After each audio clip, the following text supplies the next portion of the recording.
Neumatología bíblica. El Espíritu Santo.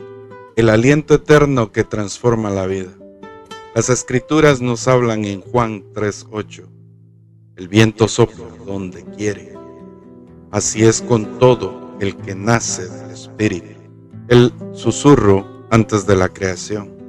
Antes de que el universo pronunciara su primer amanecer, antes de que las montañas levantaran su majestad, antes de que los océanos encontraran sus límites, existía una presencia invisible para los ojos humanos, pero indispensable para toda la creación. No era solamente un viento, no era únicamente un soplo, era el Espíritu de Dios, moviéndose sobre las aguas del caos, preparando el escenario donde la vida comenzaría. Mientras todo parecía vacío, Él ya estaba allí, silencioso, soberano, esperando el momento perfecto para que la voz del Padre dijera que haya luz. Porque donde el Espíritu permanece, la creación florece. El aliento que dio origen a la vida. Cuando Dios formó al hombre del polvo de la tierra, la obra todavía estaba incompleta. Había cuerpo, había forma, pero aún no existía vida. Entonces ocurrió el milagro más extraordinario de la historia. El Señor sopló sobre aquel barro y el polvo comenzó a respirar. No fue el barro quien produjo la vida, fue el aliento del Espíritu. Desde ese instante comprendemos una verdad eterna. No vivimos únicamente porque respiramos. Vivimos porque Dios continúa sosteniéndonos con su Espíritu. Cada latido, cada amanecer, cada oportunidad es un regalo de su presencia, el Espíritu que acompaña la historia de la redención. La Biblia no presenta al Espíritu Santo como una fuerza impersonal. Lo revela como quien guía, consuela, enseña y fortalece al pueblo de Dios. Fue el Espíritu quien capacitó a Bezalel para construir el tabernáculo con sabiduría. Fue el Espíritu quien descendió sobre los jueces para liberar a Israel. Fue el Espíritu quien habló por medio de los profetas, llamando al pueblo al arrepentimiento. Y cuando llegó el cumplimiento del tiempo, el mismo Espíritu descendió sobre María para anunciar el milagro de la encarnación. Nada en la historia de la salvación ocurre separado de su presencia, porque el Espíritu Santo siempre ha sido el puente entre la voluntad del Padre y el corazón del ser humano. Cristo y el Espíritu, una comunión perfecta. Jesús comenzó su ministerio lleno del Espíritu Santo. Después de su bautismo, el Espíritu descendió sobre él como una paloma. No porque el Hijo necesitara ser santo, sino por manifestar públicamente la perfecta comunión del Dios Trino. Cada milagro, cada palabra, cada acto de compasión reflejaba la obra del Espíritu, obrando en perfecta armonía con el Padre y el Hijo. Por eso Jesús declaró que el Espíritu del Señor estaba sobre él, para anunciar buenas noticias, sanar a los quebrantados y dar libertad a los cautivos.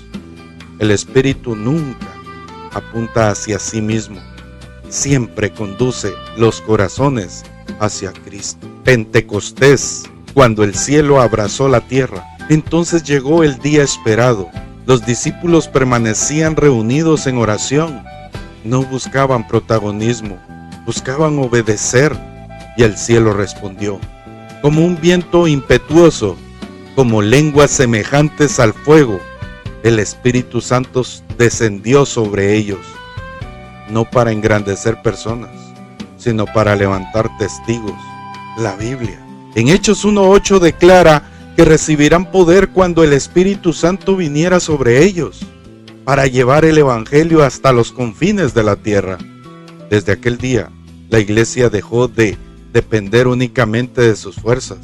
Comenzó a caminar sostenida por el poder de Dios.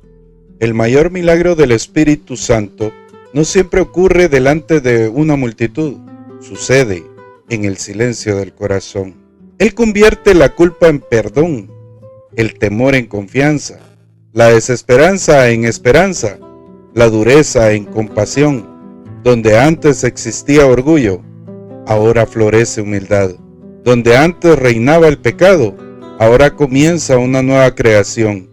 Como enseña la carta a los Gálatas, el fruto del Espíritu se manifiesta en amor, gozo, paz, paciencia, bondad, fidelidad, humildad y dominio propio. El verdadero poder del Espíritu no se mide únicamente por los dones extraordinarios. También se revela en un carácter transformado que refleja el corazón de Cristo. Escuchar el viento de Dios. Vivimos rodeados del ruido, opiniones, temores, risas, pero el Espíritu continúa hablando, no siempre en el estruendo, muchas veces en el susurro, como ocurrió con Elías en Horeb, quien aprende a detenerse delante de Dios cuando descubre que el Espíritu sigue guiando, consolando y enseñando. Su voz nunca contradice la Escritura, siempre conduce hacia la verdad, siempre produce paz, siempre glorifica a Cristo. El aliento que nunca deja de soplar. La neumatología bíblica no consiste únicamente en estudiar doctrinas sobre el Espíritu Santo. Consiste en comprender que el mismo Espíritu que se movía sobre las aguas en Génesis continúa obrando hoy en la vida de quienes abren su corazón a Dios. Él sigue dando vida a los corazones cansados, sigue restaurando familias, sigue despertando llamados, sigue consolando al afligido, sigue formando discípulos y sigue guiando a la iglesia. Y mientras existan hombres y mujeres dispuestos a escuchar la voz del Espíritu, siempre habrá esperanza, porque el viento de Dios jamás ha dejado de soplar, y allí donde el Espíritu del Señor encuentra un corazón disponible, la vida vuelve a comenzar. Cierra tus ojos por un instante, escucha el silencio. Detrás del silencio hay una voz. Detrás de esa voz hay un Padre que te llama, y junto a esa voz camina el Espíritu Santo, recordándote que nunca has estado solo. El mismo Espíritu que levantó a Cristo de entre los muertos sigue obrando con poder.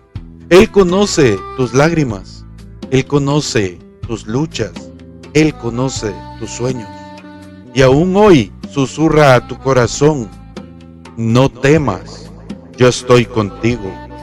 Camina, permanece, confía, porque mi Espíritu hará en ti lo que tus fuerzas jamás podrán lograr.